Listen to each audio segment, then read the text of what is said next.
casual scale modeler here, and time for another trip to the thrift store. So I went to Salvation Army on their half price day.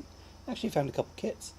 Not necessarily things I want or the subjects I enjoy, but it's just hard to pass up a kit. Even if I don't build it and just use it for parts or whatever, it's still worth the couple bucks I spend on them. So this was the first one.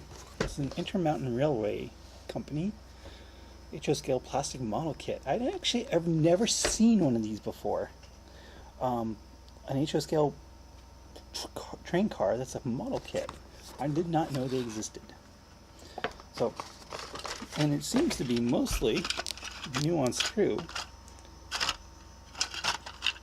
Not a whole lot to it, but unfortunately, when I got it home, it's missing the trucks.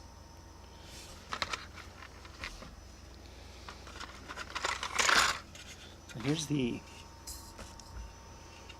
main part of the. Which is too bad because I do have some HO trains, and I could add it to my collection if it had trucks on it. All the small bits, handles, rails, more of the stuff. You got the brake thing, doors. That's a nice detail on it. Lots of little pieces.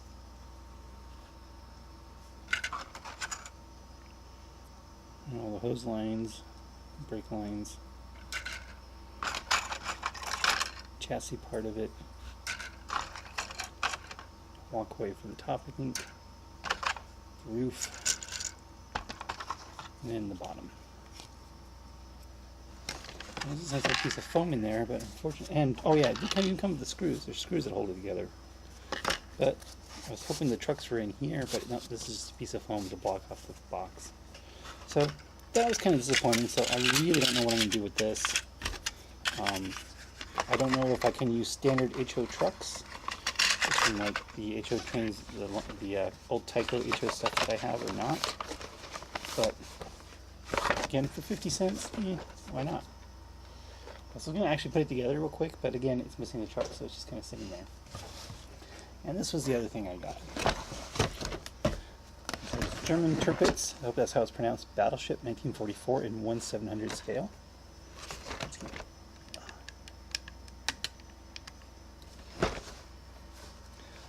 And this cost me a whopping $2.50. Let's see what's going on with this one. When I opened it up when I was there, of course, I found this. It actually has 6 brand new, or 5 untouched Testors enamel gloss paints in it, which is frequently something that happens at Salvation Army. I'll find things like that in there, or tools. I think I found a file in a box at one time, and these are not the first Testors paints I pulled out of here. I really will not use them because they're all enamels, and I really don't feel like having to deal with enamel thinner to clean brushes and stuff anymore. So these are just enamels. Unfortunately, I don't know what I'm going to do with them. But again, there's way more than $2.50 worth of paint there, and that's all I paid for the kit. Most of it is untouched, with the exception of the hull. And unfortunately, it looks like somebody spilled a ton of glue on it right here. So, yeah, it looks like the turrets have been taken off. There's some glue on this turret too. So somebody spilled something on it. So I think it's glue. It looks like glue. Yeah, could be paint, or part of the paint, I don't know. And they kind of sort of try to glue the hull together, and it's just not put together very well. I think the hull came in red, because it doesn't look like it's painted. It looks like it's actually molded in red. But it's coming here because you can do it as a water line too, so that's kind of cool. So all the rest of it seems to be completed. There are some parts off sprue.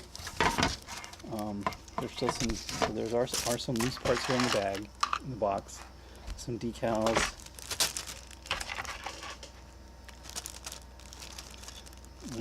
And one of the sets of screws didn't make it out of the bags yet. So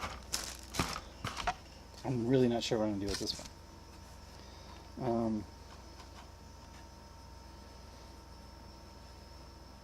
I don't know if that's something if that's possible to get this stuff off or not. I guess I could try some C80 bonder, see if this is CA glue. See if that will work. I don't know how the C80 bonder is safe on plastic or not. Yeah, because that's probably not going to be buildable as it is, so I could probably loot it from my orcs somehow if the that stuff doesn't come off. And of course, I'd have to break this apart and re-glue it because this just looks like crap. So, again, ships and models aren't really necessarily something I'm all that interested in, but it was an interesting looking kit, and again for the price of $2.50 with the 5 bottles of paint, you know, it's hard to pass up. So those were my Salvation Army finds in January of 2017. Pretty happy with both of them. I'd be really happy with this rail car if it had the trucks in it, because I said it would already be built. I already would have done it, and if it was complete. So still pretty happy with what I found. So let me know if you have any idea how to get that glue off, and I will talk to you later.